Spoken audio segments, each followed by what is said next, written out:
Ngayon ko lang nalaman na meron palang lollipop na kapag kinain mo, magpo-produce ng music. Eto siya, audio lollipop from Amos.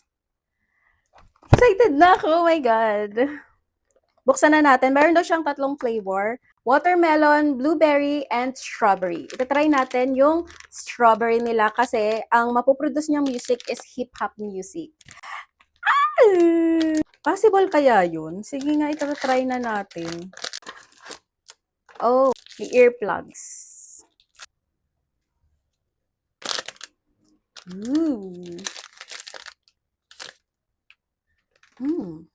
Long press the button to turn on. Nagba-vibrate siya. And then put the earplugs and bite on the candy. So nalagay ko na yung earplugs. Ito na, itatry ko na.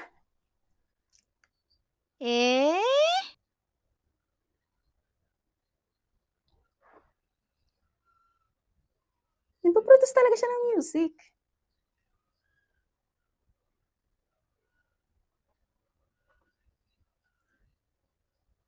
Pag tinanggal mo, walang music, nagba-vibrate lang siya. Pero pag kinain mo, magkakaroon ng music.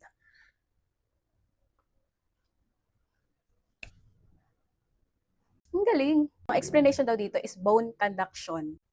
Hindi ko alam kung naririnig niya, itry niya. Ilalapit ko ang mic.